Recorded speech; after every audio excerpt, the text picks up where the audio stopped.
Okay, welcome to my YouTube channel. Next question के साथ question number 9 8 तक हम लोग देख चुके हैं। 9th नंबर क्वेश्चन देखेंगे। थोड़ा सा ध्यान से समझिएगा। क्वेश्चन थोड़ा सा अजीब तो नहीं है, लेकिन है थोड़ा सा हार्ड है सारा क्वेश्चन। इसका हाइट एंड डिस्टेंस का लगभग क्वेश्चन थोड़ा सा डिफिकल्ट है ही। The angle of elevation of the top of a building from the foot of the tower is 30 degree and, ठीक है ना। देखिए कहता है पहला, सबसे first of all angle of elevation, मतलब जो भी एंगल जो बनने वाला है, एंगल ऑफ एलिवेशन वो नीचे में बनने वाला है, ठीक है।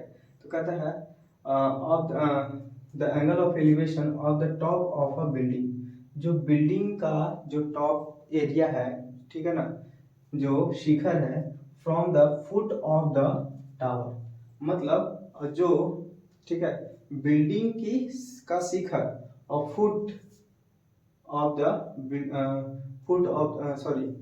फुट ऑफ द टावर, मतलब जो टावर का नीचे का जो पद का जो एरिया है, उस दोनों को मिलाना है। और ये एलिवेशन जो डिग्री है वो 30 डिग्री मीन्स, देखिए यहाँ पर दो चीज का जिक्र किया है, एक बिल्डिंग और एक टावर। अब दोनों में से हमें तो पता नहीं है कि कौन कितना बड़ा है, ठीक है। तो एक अनुमान के अनुसार हम क्या मान लेते हैं, ये हम कर देते हैं बिल्डिंग और ये कर लेते हैं, ठीक है, ये इसको देते हैं टावर, कर देते हैं इसको, ठीक है। क्योंकि बिल्डिंग और टावर दोनों सेम तो बोला नहीं जा रहा है हमको कि दोनों सेम है, तो इसीलिए हम एक बड़ा एक छोटा होगा, ज़्यादातर तो हम बिल्डिंग को ही, ठीक है, भवन जो होता है छोटा ही होता है, टावर भले ही बड़ा हो सकता है, ठीक है। लेकिन दोनों क्या है, एक कॉमन चीज़ ये है कि दोनों जमीन से अटैच है, ठीक है ना। तो इसको हम मान लेते हैं बिल्डिंग, ये हमारा बिल्डिंग है, और इसको हम मान लेते हैं टावर, ठीक है ना। ये हम इसको हम टावर कर दिए हैं, ठीक है। अब यहाँ पर क्वेश्चन कहता है, यहीं पर क्वेश्चन स्टार्ट होता है मेन, ठीक है ना। तो ध्यान से समझिएगा, हम इस क्वेश्चन को बनाने जा रहे हैं। अब कहता है the elevation of the top of a building, तो बिल्डिंग का टॉप कहाँ है, देखिए बिल्डिंग का टॉप यहाँ पर है, ठीक है ना। The top of a building from the foot of the tower, foot of the tower, तो टावर का फुट कहाँ पर है, नीचे में है, देखिए यहाँ पर फुट है, ठीक है। तो ये दोनों को क्या कर देते हैं, ये मिला देते हैं, और इसका foot of the building is, sorry, tower is the 30 degree, और दोनों को मिलाने के बाद क्या, यहाँ पर कितना डिग्री का कोण बना रहा है, तो 30 डिग्री का, ठीक है। तो देखिए आगे में थोड़ा सा डिफिकल्ट हो जाएगा अगर फिगर बनाएंगे तो कोशिश करेंगे कि एक एक करके हल भी कर सकते हैं, लेकिन हमको दोनों को दोनों बनाना ही पड़ेगा। चलिए बनाते हैं। तो ये हमारा एक हो गया, इसका नेमिंग भी हम कर सकते हैं, ठीक है। तो इसका नेमिंग हम क्या कर देते हैं, ए बी सी, इसको मान लेते हैं डी, ठीक है ना। फिर उसके बाद क्या कहता है ना, ध्यान समझिए, एंड, ठीक है, and the angle of elevation of the top of the tower, क्या कहता है, एंगल ऑफ एलिवेशन, फिर से नीचे एंगल बनेगा, लेकिन टॉप ऑफ टावर कहाँ है, यहाँ पर है top of tower, from the foot of the building is 60 degree, और इसको यहाँ से मिलाने के बाद ये जो बन रहा है हमारा 60 डिग्री का एंगल बना रहा है, ठीक है। ये हमारा 60 डिग्री का एंगल बना रहा है। इफ द, फिर कहता है if the tower is 50 metre high, अब टावर का जो ऊंचाई है, टावर की जो ऊंचाई है वो 50 मीटर हाइट है, तो टावर कौन है, ये, तो ये हमारा पूरा का पूरा 50 मीटर हाइट दिया हुआ है। तो find the height of the building, तो क्वेश्चन क्या कर रहा है कि हमको इस बिल्डिंग का हाइट मेजर करके बताना है कि कितना होना चाहिए, ठीक है। तो चलिए इसको सॉल्व करते हैं अच्छे से और समझने का प्रयास करते हैं, ठीक है।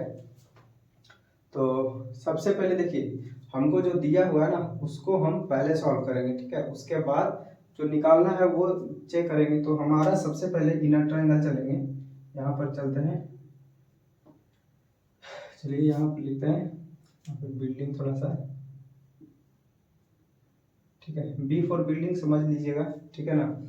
यहाँ पर हम क्या करते हैं, इन सॉल्यूशन से चल रहे हैं, सॉल्यूशन कर रहे हैं, इनर ट्रायंगल किस में चल रहे हैं, तो सबसे पहले हम बड़ा वाला ट्रायंगल में चल रहे हैं टावर के साथ, ठीक है, बी सी डी में, ध्यान समझिएगा, बी सी डी में। तो हमारा जो ट्रायंगल है बी सी डी है, ठीक है ना, बी सी डी में, ठीक है। तो बड़ा वाला ट्रायंगल हम इसको देखिए, और आसानी से अगर हमको सॉल्व करना है ना, तो बी सी डी को हम इधर में एक ड्रा कर लेते हैं, थोड़ा सा ज़्यादा अच्छा रहेगा। ये बी सी और ये क्या हो गया डी, ये हमारा 50 मीटर हो गया, ये हमारा 60 डिग्री हो गया, और ये हमको निकालने का कोशिश करना है, ठीक है। तो इस तरह से अगर हम ये निकालेंगे, क्योंकि दोनों का बी सी क्या हो जाएगा, सेम हो जाएगा, ठीक है ना।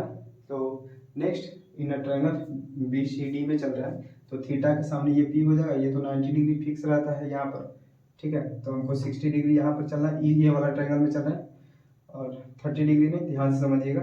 तो थीटा और ये पी हो जाएगा और ये बी हो जाएगा, तो पी बाई बी किसका होता है, तो tan थीटा का होता है।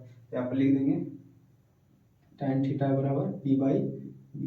tan कितना डिग्री, तो 60 डिग्री है, और p का वैल्यू कितना है 50, और बाई b का वैल्यू नहीं पता, ठीक है। तो यहाँ पर tan 60 का वैल्यू होता है √3, बराबर हो जाएगा बटा 1 कर सकते हैं 50 बाई बी, क्रॉस मल्टीप्लीकेशन करेंगे तो b इक्वल टू हो जाएगा 50, ठीक है। b यहाँ पर चला जाएगा, और क्या कर सकते हैं b√3 बराबर 50, क्रॉस मल्टीप्लीकेशन करेंगे तो b इक्वल टू निकल जाएगा 50 बाई √3। देखिए √3 को हमेशा हम बताए हैं कि इसको रेशनलाइजेशन करने का कोशिश कीजिएगा, ठीक है। तो अभी के लिए हम छोड़ भी सकते हैं, आगे में देखेंगे ऐसा यूज आएगा तो ऐसे कर देते हैं। तो √3 ऊपर भी हो जाएगा, √3 नीचे भी हो जाएगा, तो b का वैल्यू हो जाएगा 50√3 बाई √3 हो जाता है 3, ठीक है ना। तो ये हमारा b का वैल्यू निकल गया नीचे का, ठीक है ना, ये हमारा b का वैल्यू निकल गया। यहाँ पर bc का देख लीजिए, हम यहाँ पर लिख सकते हैं bc का वैल्यू भी निकल गया 50√3। अब हम चलेंगे inner triangle A B C,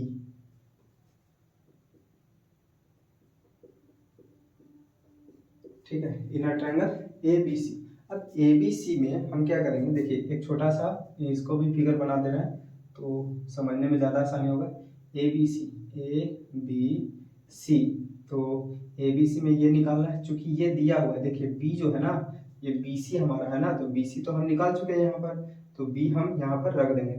theta कहाँ पर हो जाएगा 30 डिग्री, यहाँ वाला हम ये वाला में चल रहे हैं, ठीक है। तो 30 डिग्री हो जाएगा, 30 के सामने ये पी हो जाएगा और ये पी, तो फिर से चलेंगे, फॉर्मूला क्या होता है tan थीटा बराबर पी बाई बी, ठीक है।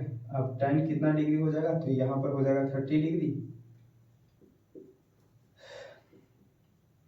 tan 30 डिग्री बराबर हो जाएगा पी का वैल्यू कितना है तो नहीं पता, यही तो निकालना है में, और b का वैल्यू कितना है, तो b का वैल्यू हम निकाल चुके हैं, यहाँ पर पहले लिख देंगे 50√3 बाई 3। अब देखिए tan 30 का वैल्यू जो होता है वो 1/√3 होता है, tan 30 का वैल्यू 1/√3 होता है। अब इसको सॉल्व कैसे करेंगे, देखिए ये 3 जो है ना ऊपर चला जाता है, ठीक है ना, तो इसको ऐसे लिख सकते हैं 3p बाई 50√3, ठीक है, इस तरह से हम लिख सकते हैं, ठीक है। तो अब क्या करेंगे हम, यहाँ पर आप चाहें तो क्रॉस मल्टीप्लिकेशन भी लिख सकते हैं, कर सकते हैं, ठीक है ना। तो हम क्रॉस मल्टीप्लिकेशन कर, या चाहे तो √3 से √3 कैंसिल हो रहा है, तो 1/1 इक्वल टू 3p बाई 50 भी मिल रहा है, तो क्रॉस मल्टीप्लिकेशन करेंगे 3p बराबर 50 हो जाएगा, ठीक है ना। तो p इक्वल टू कितना हो जाएगा 50 बाई सिर्फ 3, ठीक है, 50/3, ये हमारा आंसर हो जाएगा।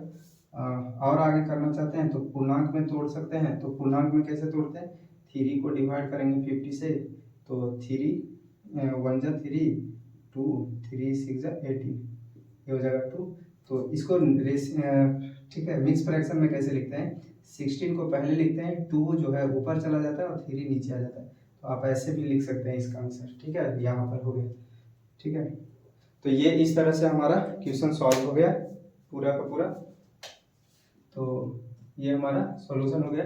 हमको पूछा जा रहा था क्या, यहाँ पर पूछा जा रहा था, अब इसको पूछा जा रहा था हाइट ऑफ द बिल्डिंग, ठीक है, हाइट ऑफ द बिल्डिंग, तो यहाँ पर लिख सकते हैं height of the building, is equal to कितना हो जाएगा 16/2/3, 16 में रेशियो 2/3 हमारा फाइनली आंसर हो जाएगा।